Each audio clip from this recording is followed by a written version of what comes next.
det här visar 인플레이션과 임금 변화 추이를 보고 계십니다. också sedan 1995. 지금 초록색은 인플레이션 동향이고요. 파란색은 사무직 노동자, 빨간색은 이 하드워커 블루트 노동자의 임금 변화율을 보고 계십니다. 여기서 우리가 볼 수 있는 것은 실질 임금이 시간에 따라서 95년부터 현재까지 실질적으로 두 그룹 모두 증가했다는 것을 의미합니다. 지금 저희가 95년부터 잡은 이유는 그 전에는 실제 연간 임금 인상률이 상당히 높았었습니다. 그렇지만 인플레이션율도 같이 높았었기 때문에 거의 10%대를 육박을 했었다고 합니다. 그래서 실질적으로 임금이 인상됐다고는 보지 않고 있습니다. 네, 이렇게 실질적으로 임금이 인상이 가능하게 된 이유는 1995년도에 이 각 산업별로 산업협약을 맺은 결과라고 설명합니다. Det här visar 예, 지금 보시는 것은 이 월급 변화율입니다. 오른쪽에 세로축이 스웨덴 크로나 돈 단위입니다. 이 해에 따라서 변화하고 있는데 초록색이 이 평균이고 빨간색은 블루 컬러 노동자, 파란색은 화이트 컬러 노동자입니다. 보시면 저희가 엘로에서 문제로 지적하고 있는 것은 블루 컬러와 화이트 컬러 노동자 사이의 임금 격차가 시간이 지나면서 점점 증가하고 있다는 것입니다. 블루 칼라하고 화이트 칼라 간에 절대 임금의 갭이 있는 것은 전 세계적 추세가 아닌가. av tradition. 예, 지금 이 화이트 컬러와 블루 컬러 간에 임금 격차가 있는 사실 자체에 대해서는 저희도 인정을 하고 있습니다. 화이트 컬러일수록 교육에 더 오랜 시간을 투자하고 그렇기 때문에 나중에 노동시장에 진출을 했을 때 블루 컬러보다 더 많은 월급을 받는 것에 대해서는 저희도 괜찮다고 생각을 하는데 문제라고 보는 것은 블루 컬러와 화이트 컬러 사이의 임금 격차가 점점 더 심해지고 있다는 것에 대해서 우려를 하고 있습니다. 유럽 내에서 동유럽 같이 이렇게 저임금 국가에서 근로자들이 스웨덴으로 오고 있잖아요. 그게 그 블루 칼라 임금을 화이트 칼라하고 차이를 벌리는데 영향을 미쳤는지, 그리고 그 저임금 국가의 노동자들이 스웨덴으로 왔을 때 스웨덴의 그 근로자들과 같은 임금을 주는지 아니면 임금을 좀 낮게 주는지. 이에 대해서 그 동유럽이나 이런 저렴한 임금 노동력이 이 스웨덴에 유입되는 것이 영향이 있냐라는 질문에 대해서는 스웨덴에서 활동하는 일을 하는 돈을 버는 노동력은 스웨덴 단체 협약에 다 적용이 되기 때문에 동유럽 출신이라고 해서 더 싸게 쓸 수가 없습니다. 그렇게 하려고 또 상당히 노력을 많이를 하고 있고 현재 그런 수준입니다. 지금 최근에 발간되고 있는 동향은 이 스웨덴에서 인력 회사를 자기가 회사들이 직접 채용하는 게 아니라 인력 회사를 통해서 인력을 고용을 하는 건데요. 그리고 간접 교용을 할 경우에 이 인력 회사 자체를 스웨덴 외부 다른 나라에 세우고 그 제3국의 인력 노동인력을 이 회사에서 채용을 해서 스웨덴에 파견시키는 형식, 이렇게 하다 보면 합법적으로 단체 협약을 피해갈 수 있는 그런 방법을 이 사람들이 찾기 시작을 했다는 겁니다. 그 부분에 대해서 저희 노조 LO에서도 그런 부분을 막기 위해서 노력을 하고 있습니다. Att upprätthålla det.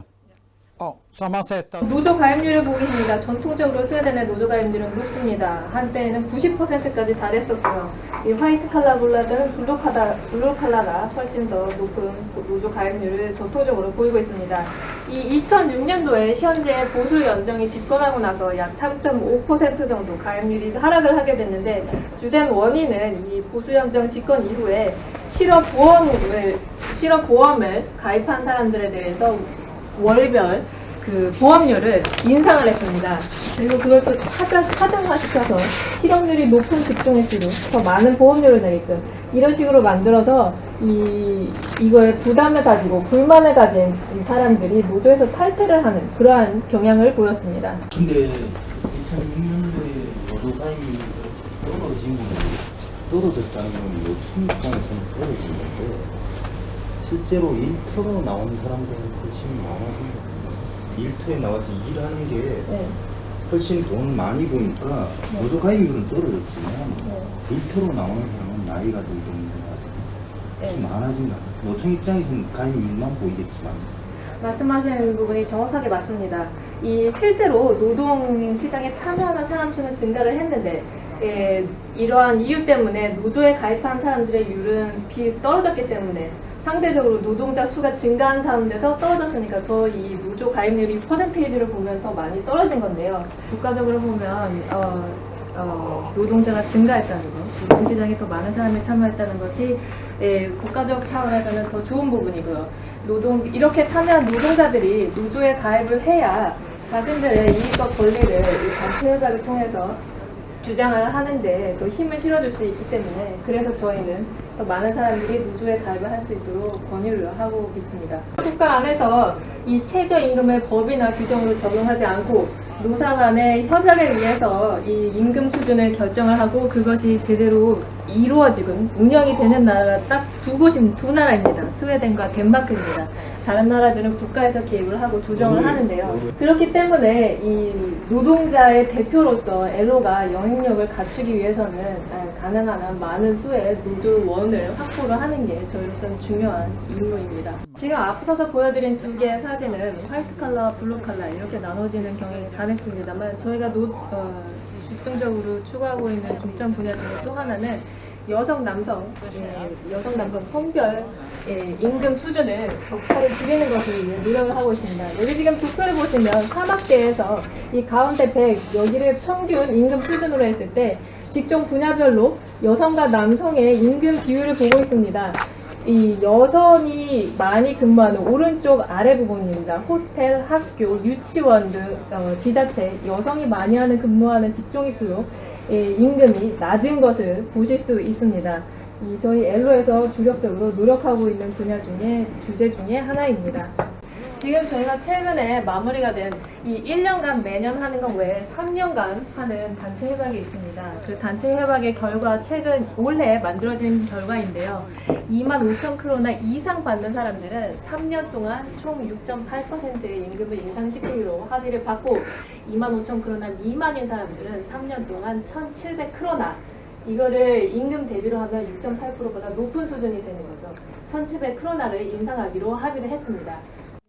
그렇다면은 여성들의 이 저소득층의 임금이 높아지고 좀 고소득층은 조금 낮아지고 하는 고소득층의 반발이 있을 텐데 좀 내가 적게 받겠다 고소득층이 그 양보가 없으면 이 협약이 체결이 안 될 텐데. 예, 물론 고소득층 임금 노동자 그룹에서는 불만이 있고 이견이 있기는 합니다만 이 사용자 측 단체 협상을 하기 이전에 노조 엘로와 엘로 산하 기관들과 서로 이렇게 의견 조정을 하는 과정에서 합의를 이끌어냅니다. 그쪽에서도 불만이 있고 토론을 discussion a lot이라고 하는데요. 시간을 많이 들여서 결국은 합의를 할 때까지 설득을 합니다. 독일이 강한 라이벌이고 그래서 독일에서 얼마나 임금을 올리느냐가 이쪽 노조가 임금 올리는 것을 요구하는 하나의 중요한 기준이 된다. 예, 물론입니다. 스웨덴의 임금 인상률이 다른 나라들보다 높을 경우에 생산성도 떨어지고 실업률은 증가하게 돼 있죠. 아까 세 개의 그런 국제 경쟁에 노출이 심한 산업 노조에서 제일 먼저 세계 노조에서 이 임금 인상률을 제한을 할 수 있다라고 말씀드렸었는데 이 세계 노조는 자신들이 생각하는 이상적인 임금 인상률을 결정을 할 때 수출 대상국, 스웨덴의 수출 대상국 및 수출 경쟁 국가의 임금 인상률 등을 다 고려를 해서 그 수준을 결정을 합니다. 그거하고 연결해서 아까 질문 드린 거 그러니까 보수당이 나와가지고 일하는 사람이 늘어나고 노조 참여율이 떨어진 거는 서로 상호 충돌하는 것 같은데 국가적으로 보면은 노조 참여율이 떨어지더라도 일하는 사람이 늘어난 건 좋은 거다. 그런데 참여율을 올리려고 노력할 필요가 있느냐?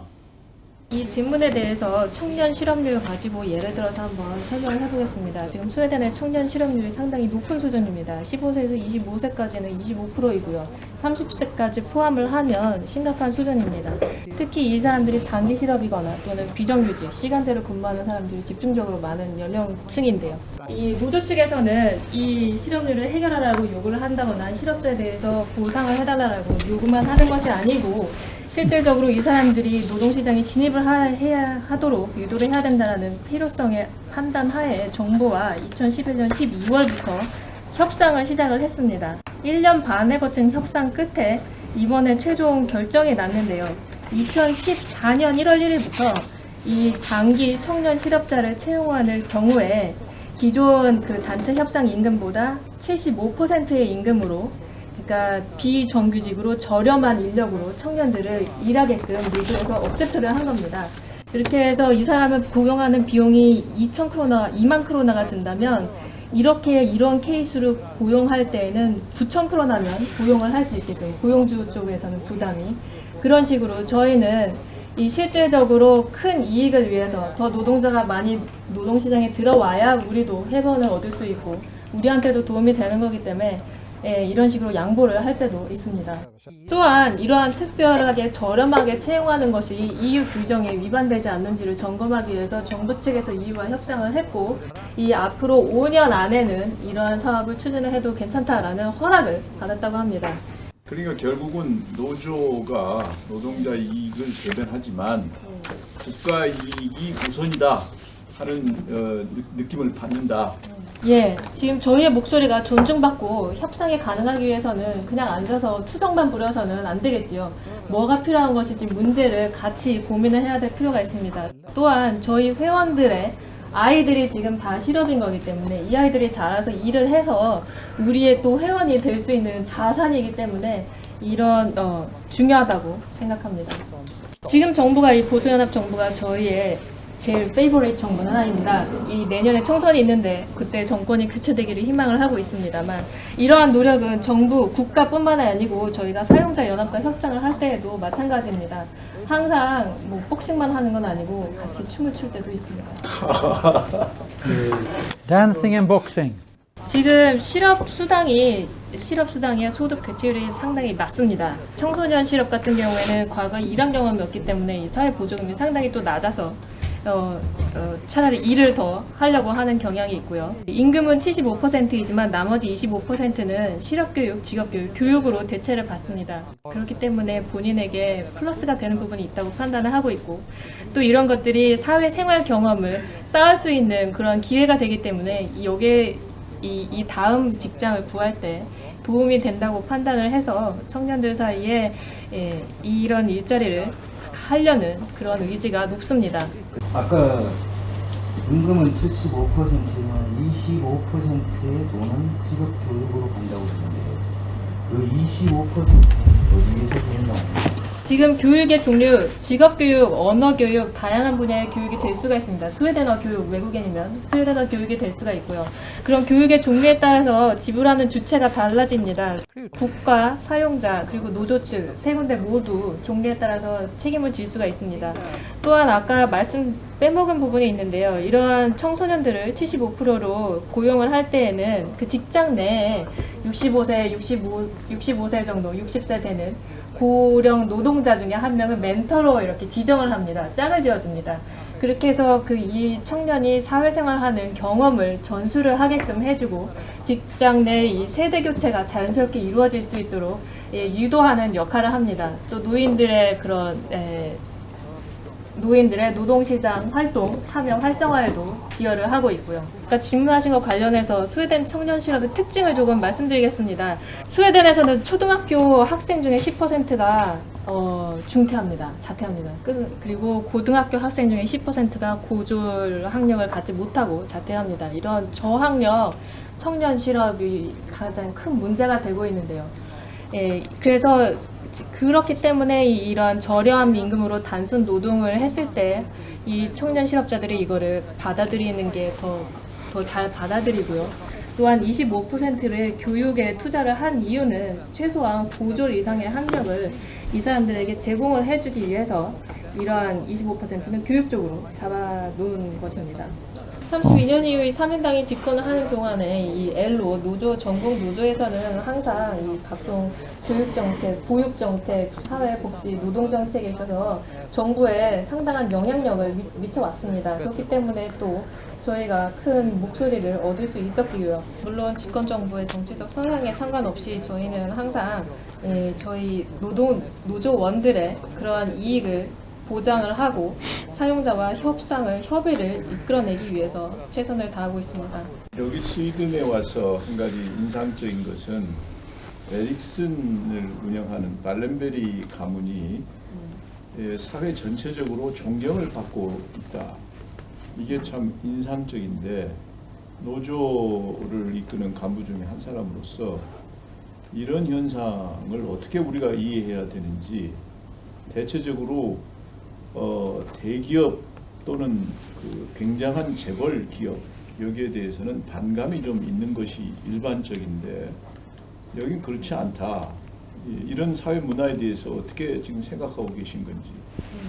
Utan man tar ett socialt ansvar, man ser till att de som finns på arbetsplatsen också. 지금 기업이 커지고 돈이 많아질수록 저 이기적이가 되기가 쉬운데 돈을 벌어서 사회적 책임을 지켜나가는 게 쉽지가 않은데 스웨덴의 이 발렌베리 그룹은 그것을 성공을 해내고 양측 간의 균형을 잡아내는데 성공을 했기 때문에 이렇게 사회적 책임을 존경을 받을 수 있는 것이라고 생각을 합니다. 스웨덴에는 사실 그러한 문화가 좀 자리가 잡혀 있어서 발렌베리가 제일 잘 알려져 있지만 발렌베리 말고도 다른 기업들도 그렇게 존경을 받고 있는 기업들이 많이 있습니다. För bygden. 예, 지금 스웨덴 이 노조 측에서는 각 직종별로 의사에서부터 뭐 전기수리공까지 임금을 얼마를 받는 게 적정하다고 생각하냐 이런 설문조사를 한다고 합니다.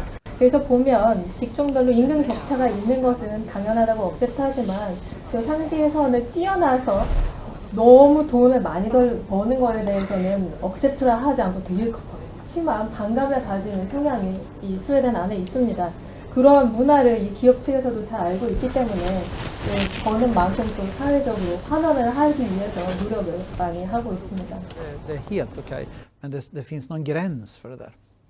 Thank you.